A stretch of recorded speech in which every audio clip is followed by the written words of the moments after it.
Санаа тань үзэгчдээ Eagle TV-ийн эдийн засгийн албанаас өнөөдрөөс эхлэн үзэгч та бүхэндээ Экономедиа нэртэй цоошин эдийн засгийн нэвтрүүлгийг цуур байдлаар хүргэхээр болоод байгаа юм. Тэгэхээр одоо ярилцахаар эдийн засаг судлаач нэм даваа студид урьж оролцуулаад байгаамаа. Оройн төргий. Оройн төргий. За хамгийн одоо яг уугуул гэж хэлж болох те хөдөө аж ахуйн салбар байна. За энд бол мэдээж мал аж ахуй, гадар тариалнууд тавьчихдаг. За хоёр дахь том салбар одоо сүүлийн үед ингээд нэлээд хүчтүүлж орж ирж байгаа уул уурхай тий. Яг өөрөөр хэлбэл үсэг гэхээр аж үйлдвэрийн салбар гэсэн. Аж үйлдвэр гэдэг нь бол дотроо ингээд уул уурхай боловсруулах за тэгээ эрчим хүчний салбаруудыг бол багтаагаад явчихж байгаа болж болно. Монгол улсын төсөв гэхээр ерөөсөө энэ ихэнх нь бол ингээд олгын албан дотор байгаа. За тэгээд тэр дундаа юу гэхээр ерөөсөө уул уурхайтай холбоотой манай ч одоо яг өөрийн гэсэн тийм томоохон үйлдвэрүүд бүр тийм стратегийн дуулахаас хамааралгүй тийм цөөхөн байна л да тий. Боловсруулах салбар маш бага. 8 онд тухайлах юм бол маш их одоо юу яаж вэ? Тодшин бол 8 онд хэсэг нь 9 мянга хүрч ирсэн. Тэр үед бол төсөв бүр бүтээлгүй маш том болж ирсэн тий.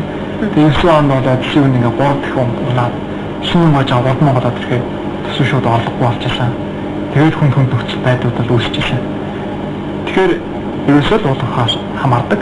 За тэгээд зарлах талбай ч гэсэн яг ялгаагүй орлогоос шууд хамаардаг. Докторжуулалтын сан, докторжуулалтын бодлого гэж бол өдийг хүртэл бол яг бас хүчтэй байж ирсэн бүү. Харин одоо 13 оноос оюутгад холбоотойгоор бас тийм гачрыг ирэх гэдэг төсвийн тогтвортой хууль гэж гарч ирсэн тийм үү. За яг 12 оны эхний хагас жилийн байдлын хувьд бол дөрвөн төсөвтэй. Өнгөрсөн 11 онтой харьцуулбал ямар үр дүн харагдаад байна гэхээр 11 он бол үндсэндээ их хүсэлтийн жил байсан.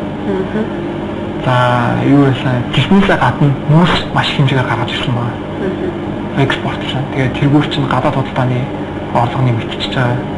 За тэгээд компаниудын ашиг тэгээд тэрний төсөв зөвшөөрж байгаа орлого нэмэгдсэн. Тэгэхээр тийм байсан. Одоо харин 2012 оны эхний хагасчлын байдлаар тэр өмнөх онтой харьцуулахад бол өсөлт нь бол нэлээд цаашсан. Нүүрс одоо хайцангуй баг гардаг болсон байна. Тийм жишээл яг хайцангуй доктортой байгаа. Гэхдээ төмөө өдөр бол бас гарчаар байгаа л да. Гэхдээ төсвийн орлогын хувьд бол нэлээд буурсан. Одоо өсөлт нь бол буурсан үр дүн харагдаж байгаа. Яг харж хахад төсвийн зардлыг аль үзүүлэлтүүд их өссөн байлаа гэхэд харж хахад хөрөнгө оруулалтын зардал бол 2 дахин өссөн байсан. За яг цалин тэтгэмжийн зардал нь 30 орчим хувиар өссөн байсан. Урсгал татвар шилжүүлгийн зардал бас 30-40 хувиар өссөн байлаа. Тэгэхээр өөрөөр татвар гэдэг нь өөрөө эдийн засгийн хүчтэй хэмжээ нь 13-аас 20%-тай явж байна л та. Энэ татварын ад юу вэ гэхээр одоо манай дулааны цахилгаан станцууд байна, нийтийн тээвэр байна. Эдгээр салбаруудад үзүүлж байгаа татварууд нэлээд өндөр байна. Зөвхөн үедээ бишгэлсэн дэвшийн зах зээлийн үнээс хамаарсан жишгтэй орон учраас одоо нэг жишг үнэд одоо уг нь одоо жишг үнэд онцлолоо. Гэхдээ арай жишг үнэд хүрэхгүй. Жишг үнэ нь 6 оны гараад тогтоогдчихсэн бодоод одоо нэг 7 тусаад өмнө нь одоо 9700 гэдэг юм хүрчээсэн. Тэгээ энэс болоод дэвшийн алдарт нэг 700-аад тэрүүн дөрөнд хүрчээд байна л да. Энд дээрс бас нэг хэдэн статистикуд байна л да. За. Тоолхон бол манай засгийн газар ингэж тооцсон байна. 12 онд бол одоо мөсийг 31.6 сая тонныг экспортлно гэж төсөвч байна. Одоо төсвийн орлогоо бүрдүүлнэ гэж ингээд тооцсон байгаа байхгүй. Тэгээд тэр нь болохоор одоогийн эхний 7 сарын байдлаар бол 11.2 сая тонн. Тэгэхээр ерөөсө 3.1-тэй тэнцэх хэмжээнд одоо жилд дунд 11 онд чинь одоо биш нүүрсний экспорт 50% өсөлт байсан бол одоогийн байдлаар 20% өсөж байна тийм. Тэгэхээр ингээ өсөлт нь саарцсан учраас төсвийн орлого буурах тийм өсөлт бүрдчихэж байгаа гэсэн. Тэгээд зарлага нь бас тэгээд нөлөөлж байна. Тэгээд зарлага төсвийн хадгалт гэсэн тэгээд тэрний иргэдийн одоо иргэд шууд нөлөөлнө. За төсвийн хувьд бас ингээ доктортой байна. Үүн төсвийн нэг бол 6600 байхаар хамгийн багадаа 6600 байхаар тооцсон. 6600 одоо ам доллар тийм. Гэтэл одоо 7500 тай байна. Оны эхнээс бол 8000 одоо дундчаар 8000 байгаа. Хэрвээ ингээд бас өмнөд хөрш ингээд хэцүү байлд ороод ингэх юм бол төсвийн буураад ирнэ. Тэр бас Европын эдийн засгийн хямрал одоо бас сэрхэхгүй л байна л да. Энэ нь Азийн болоод Хятадын улсын эдийн засаг цаашлаад Монгол улсын эдийн засагт бас нөлөөлөх юм хардлагыг багчдад төрүүлээд байна л да. Ер нь бол Монгол улсад одоо энэ Европын эдийн засгийн хямрал хэрхэн нөлөөлөхөр байна. За мөн гадаад худалдаа энэ үүнд бас нөлөөлөх үү? Хэмжээ. Европын эдийн засаг бол Монголд бол шууд нөлөөлөхөр бол биш.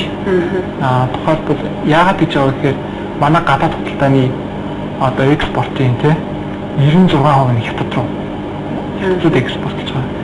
Ерөөсөө яг энгийн бүтцтэй юус жишээ төмрийн үдээ нефтээ за тэгээд жонш одоо энэ 6-7 нэр төрлийн бүтээгдэхүүнийг шууд одоо уушаа гаргадаг тийм л загвартай байхгүй манай тийм л. За импорт талдаа юу гэхээр бас ялгаагүй 30 одоо 30 гаруй хувь нь тас харж байгаа. За тэгээд нефтэн бас 30 гаруй хувь нь болохоор Орсын банаас авч байгаа. Тэгэхээр шууд Европын орнуудтай хийдэг шууд худалдаа бол бас тийм дүн гэдэггүй учраас бол шууд нөлөөлөх нь баг. Гэхдээ дам нөлөөллөөр Хятадын эдийн засаг Орсын албаны улсад за бусад одоо Америк гэдэг ч юм уу тэр улсуудад нөлөөлөх байдлаар бол манайд бол орж ирэх боломжтой. 2008-аас 2009 оны эдийн засгийн хямрал хүртэл тасралтгүй өссөн гадаад худалдааны үзүүлэлтүүд 2009 онд өмнөх оны төвшингээс ихээхэн муудаж төсвийн орлого валютын ашиг сулралтад хамгийн их сөрөг үзүүлсэн.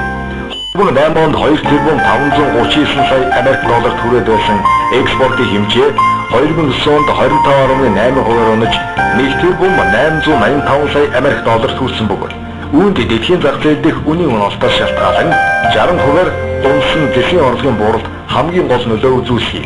Тодруулах юм бол дэлхийн экспортын 2008 онд 835 сая Америк доллар байсан бол 2009 онд 502 сая Америк доллар болж буурчээ.